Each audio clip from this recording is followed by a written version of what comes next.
قدیم زمانے میں یہ فتنہ بہت محدود پیمانے پر ہوتا تھا، یعنی ایک میاں بیوی یا ایک گھر اس فتنے کا شکار ہوتا تھا، مگر موجودہ زمانے میں نئے نئے نظریات نے پوری نسل انسانی کو اس فتنے میں ڈال دیا ہے۔ موجودہ زمانے میں عورتوں کی مصنوعی آزادی اور غیر فطری مساوات کا ذہن اتنے پیمانے پر بنایا گیا ہے کہ قومیں کی قومیں اس سے متاثر ہو کر رہ گئی ہیں۔ اس کا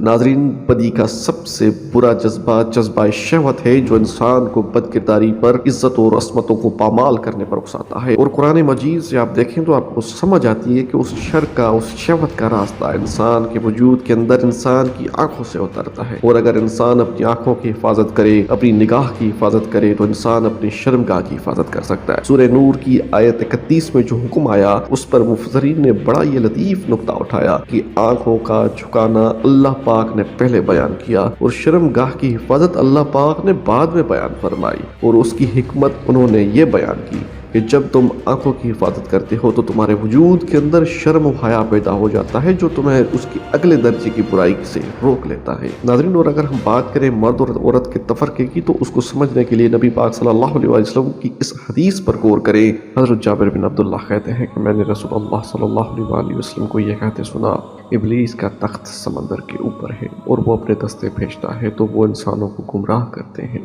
ابلیس کے نزدیک وہ شیطان بڑا قرار پاتا ہے جس نے سب سے بڑا فتنہ پیدا کیا ہو، تو شیطانوں میں سے ایک آتا ہے اور کہتا ہے کہ میں نے ایسا اور ایسا کیا۔ شیطانوں کا سردار ابلیس کہتا ہے کہ تم نے کچھ نہیں کیا۔ پھر ان میں ایک آتا ہے اور کہتا ہے کہ میں ایک مرد اور ایک عورت کے پیچھے لگا رہا یہاں تک کہ میں نے دونوں کے درمیان جدائی ڈال دی۔ ابلیس اس کو اپنے قریب کرتا ہے اور اس کو لپٹا لیتا ہے اور کہتا ہے کہ ہاں تم نے کیا۔ یہ حدیث بتاتی ہے کہ انسانی معاشرے میں بگاڑ پیدا کرنے کے لیے شیطان کا سب سے بڑا ہتھیار کیا ہے۔ وہ ہتھیار یہ ہے کہ وہ مرد اور عورت کے درمیان جھگڑے کھڑے کرے اور دونوں کو ایک دوسرے سے دور کر دے۔ قدیم زمانے میں یہ فتنہ بہت محدود پیمانے پر ہوتا تھا، یعنی ایک میاں بیوی یا ایک گھر اس فتنے کا شکار ہوتا تھا، مگر موجودہ زمانے میں نئے نظریات نے پوری نسل انسانی کو اس فتنے میں ڈال دیا ہے۔ موجودہ زمانے میں عورتوں کی مصنوعی آزادی اور غیر فطری مساوات کا ذہن اتنے پیمانے پر بنایا گیا ہے کہ قومیں کی قومیں اس سے متاثر ہو کر رہ گئی ہیں۔ اس کا یہ نتیجہ ہے کہ موجودہ زمانے میں شادی شدہ زندگی کو برا سمجھا جاتا ہے۔ جدید ترقی یافتہ سماج میں مردوں اور عورتوں کا یہ حال ہے کہ وہ معمولی باتوں پر طلاق لے لیتے ہیں، اس کی وجہ سے گھر اجڑتے ہیں،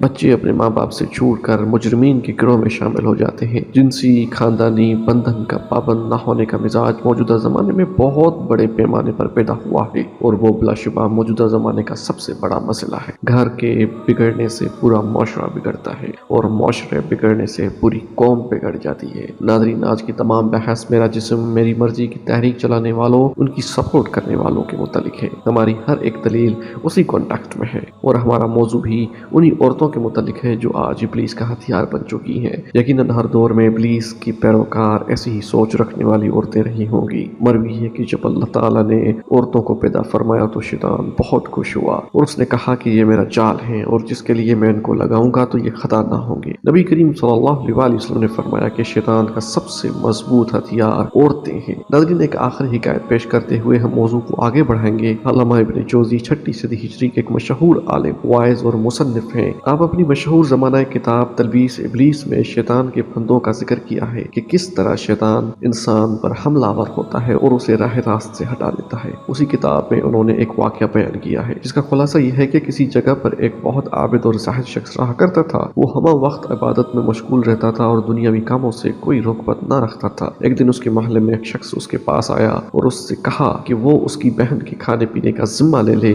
کیونکہ کچھ دنوں کے لیے وہ شہر سے باہر جا رہا ہے۔ اس عابد نے حامی بھر لی۔ اب ہوتا یوں ہے کہ ہر روز وہ لڑکی اس زاہد کے معبد میں کھانے کے وقت آتی ہے اور دروازہ کھٹکھٹاتی ہے۔ عابد دروازے کی اوٹ ہی سے اسے وہ کھانا دے دیتا ہے۔ یہ سلسلہ چلتا رہا۔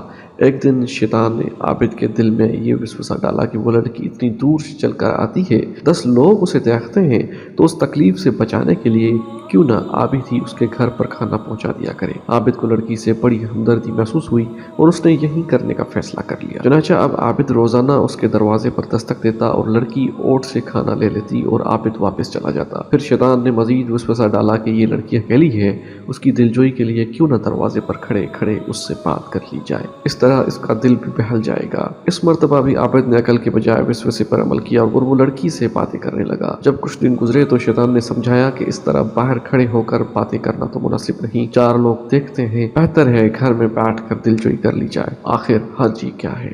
تو عابد اب گھر کے اندر آ کر اس لڑکی سے بات چیت میں مشغول ہو گیا۔ پھر شیطان کو زیادہ محنت نہیں کرنی پڑی اور عابد بالآخر زنا کر بیٹھا، جس کے نتیجے میں ایک بچہ بھی پیدا ہو گیا۔ اب شیطان نے اسے سمجھایا کہ یہ تو نے کیا کر دیا، تیری ساری عبادت ریاضت کے باوجود لوگ تجھے مار ڈالیں گے، اگر جان پیاری ہے تو یہ کام تو خود کر۔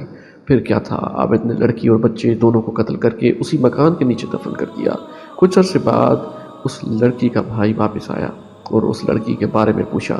عابد نے کہہ دیا کہ وہ ایک بیماری کا شکار ہو گئی تھی، اس لیے وہ مر گئی اور اسے قبرستان میں دفنا دیا گیا ہے۔ بھائی رو پیٹ کر خاموش ہو گیا کیونکہ اسے عابد پر یقین تھا۔ ایک دن شیطان اس بھائی کے خواب میں آیا اور یہ دکھایا کہ اس کی بہن کی لاش اس کے مکان کے نیچے دفن ہے اور اس کا بچہ بھی، اور یہ کام عابد نے کیا ہے۔ بھائی نے جب کھدائی کی تو ساری حقیقت سامنے آ گئی، اس نے عابد کو قتل کر دیا۔ یوں شیطان نے ایک تیر سے کئی شکار کر لیے۔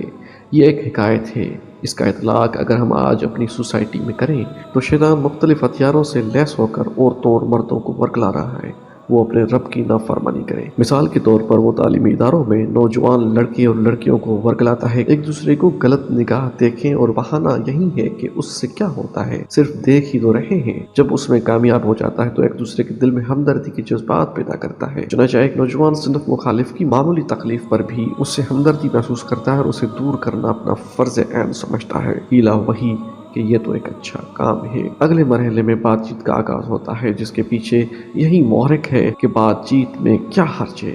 یہ تو ماڈرن دور ہے، زمانے کے ساتھ ساتھ چلنا ہے ورنہ لوگ دقیانوسی سمجھیں گے۔ اس کے بعد فون پر گفتگو، چیٹنگ، SMS کے تبادلے اور نوبت ملاقاتوں تک پہنچ جاتی ہے۔ ان سب باتوں کے باوجود ضروری نہیں کہ اس کی منطقی انجام زنا ہی ہو، ممکن ہے اس اختلاط کا انجام نکاح ہی ہو، لیکن بہرحال شیطان ان طلباء کو اچھی کیریئر، صالح اخلاق، یکسوئی اور ماں باپ کی فرما برداری سے تو بالعموم محروم ہی کر دیتا ہے۔ اس کے برعکس منتشر خیالی، بے مقصدیت، وقت کا ضائع، ایذا کا گناہ اور خدا کی نافرمانی کے واقعات رونما ہوتے چلے جاتے ہیں۔ بعض اوقات یہ محفلیں شراب و کباب کی محفلوں تک لے جاتی ہیں تو کبھی رقابتیں قتل و غارت گری کو جنم دیتی ہیں۔